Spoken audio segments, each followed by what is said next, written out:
Hola, ¿qué tal? El tema que nos ocupa por un momento estas imágenes es el terror, una palabra desconocida para muchos, pero muy vivida tal vez por otros. En esta oportunidad trataremos de hacer un pequeño flash, tal vez un fragmento de la realidad, enfocando el terrorismo como un fenómeno que puede estar presente en cualquier proceso histórico-social. Desde una perspectiva de la diversidad, se pretende captar la atención por algunos minutos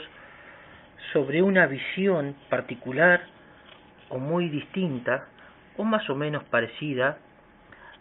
a la que pueden tener algunos sectores que intentan abordar el terrorismo como objeto de análisis y estudio en algún contexto dado.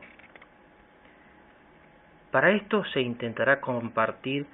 algunas ideas e indicios que sustentan este tipo de proceso, partiendo de la hipótesis de que todo acto de terrorismo tiene impregnado un alto grado de principios e ideales sublimados por una causa que no necesariamente puede ser justa, hipótesis que se puede llegar a confirmar o no. Comencemos a definir qué es terrorismo.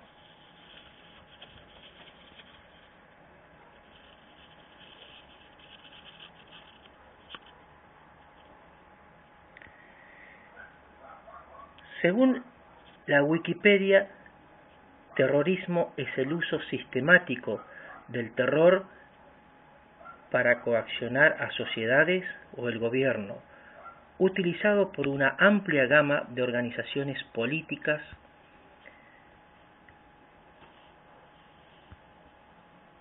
en la promoción de sus objetivos, tanto por partidos políticos nacionalistas y no nacionalistas, de derecha como de izquierda, así como también por corporaciones, grupos religiosos, racistas, colonialistas, independentistas, revolucionarios, conservadores y gobiernos en el poder. En base a esta definición podremos tener un mejor panorama qué fue lo que pasó en nuestro país en los distintos periodos de gobierno. El terrorismo como táctica es una forma de violencia que se distingue del terrorismo de Estado por el hecho de que en este último caso sus autores pertenecen a entidades gubernamentales. La palabra terrorismo tiene fuertes connotaciones políticas y posee una elevada carga emocional, y esto dificulta consensuar una definición precisa.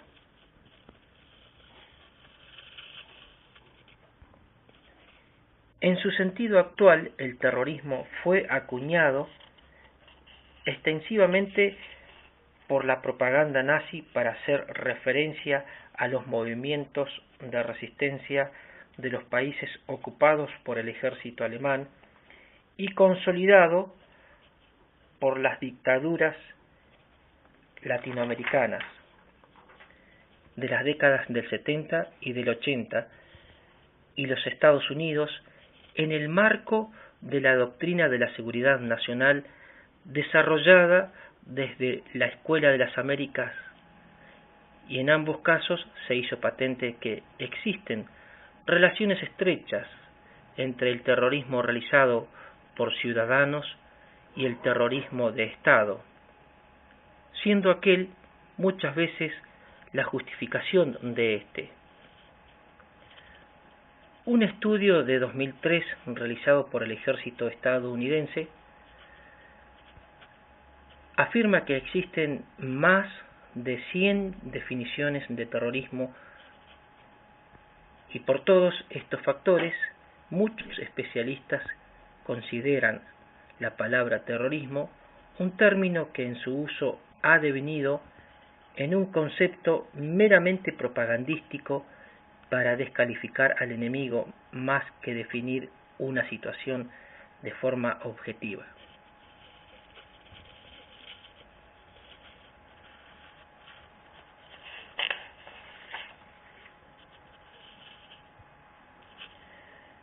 Los instrumentos del terrorismo.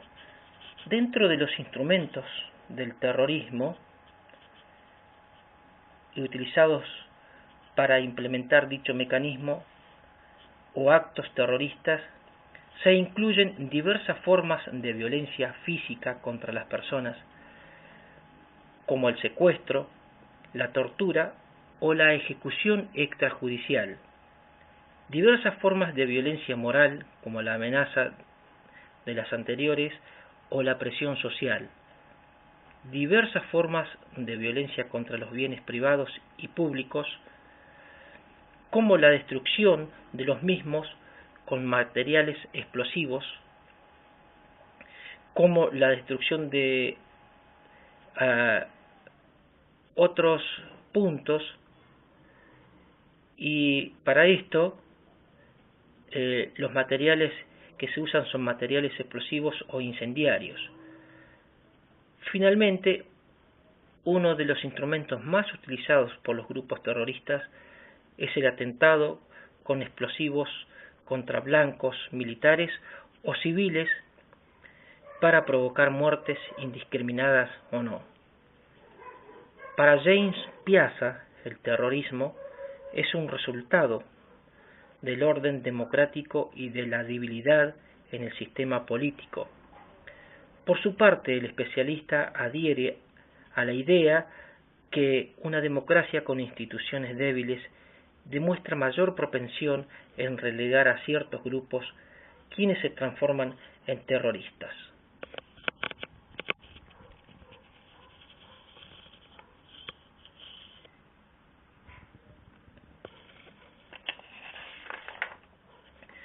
El terrorismo en Argentina. En base a los conceptos que estamos indagando, podemos tener un marco referencial de lo sucedido antes del 76, después del 76 y posterior al 83. No sé si el detenernos en el qué podría poner un manto de olvido y de perdón, pero sí me parece que el verdadero sentido de la unidad nacional cobra mayor trascendencia cuando intentamos obtener enseñanza del analizar el por qué y para qué. El terrorismo en Argentina no fue solamente en el gobierno militar, instaurado entre los años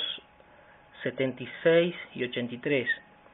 y no somos nosotros, sino la historia, la que juzga y determina en base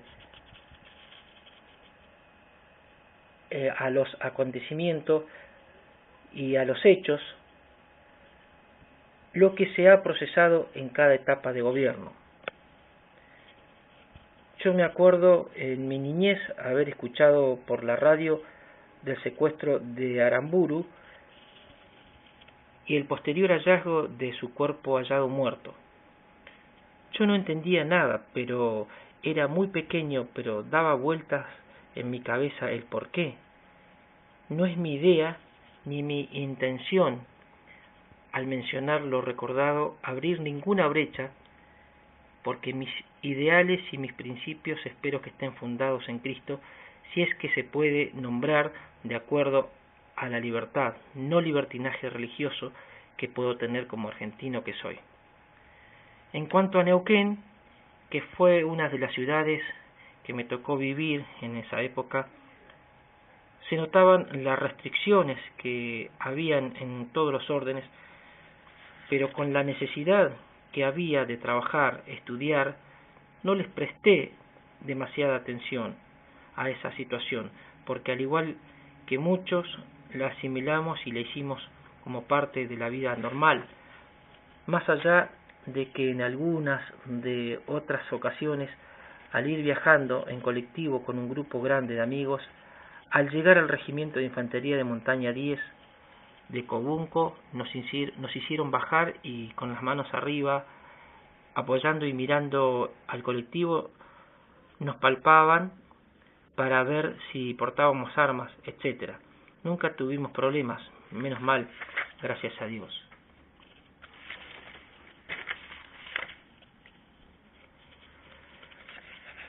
Reuniendo algunos elementos que me pueden aportar luz y encontrar una respuesta en parte al por qué el caos toma parte en la teoría de la nada en la historia argentina, llego a una de varias conclusiones, y es que una de las causas determinantes que llevó a nuestro país al valle de la decadencia y de sombra fue la negación absoluta que se quiso hacer de Dios en todos los órdenes de la vida política, económica y social.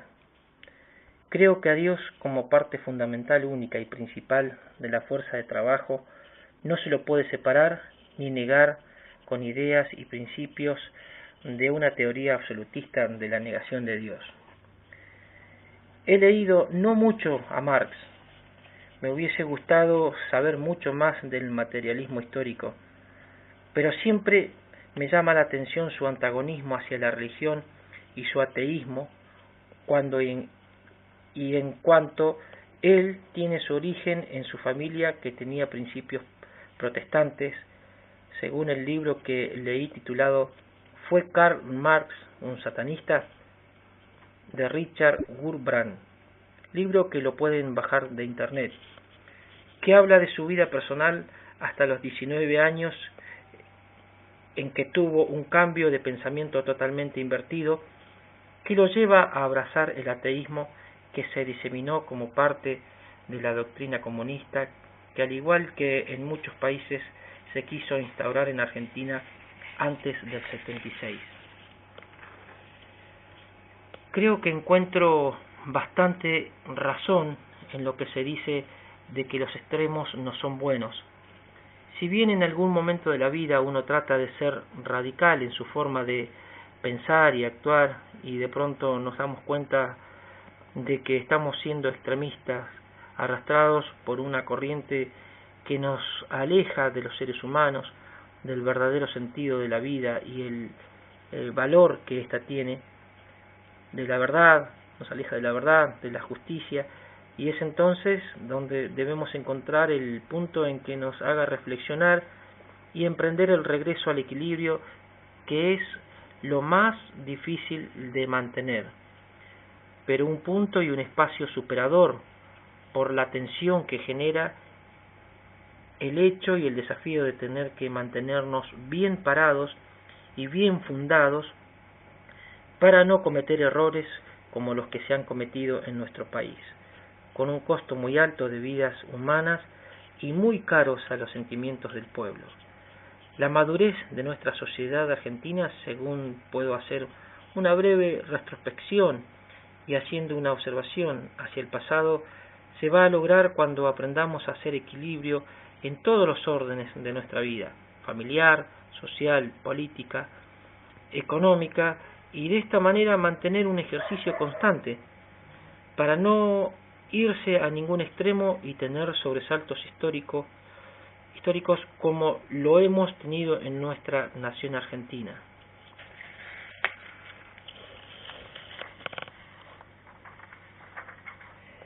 Esto se va a lograr a partir de un cambio que tengamos en la cultura del pensamiento argentino. Hace falta pensar de otra manera, que modifique algunas malas costumbres que no necesariamente son indispensables en la tradición del pueblo argentino. Y esto se debe lograr a través de las instituciones de cultura y educación, en constante participación, interacción, interrelación entre los demás organismos e instituciones democráticas. A los argentinos nos gusta los constantes desafíos y la complejidad como atractiva para resolver, como en los juegos de ingenio, distintas situaciones de vida, así que bien nos va a venir a aprender a hacer equilibrio como ejercicio constante para lograr mantener una nación y un pueblo sano.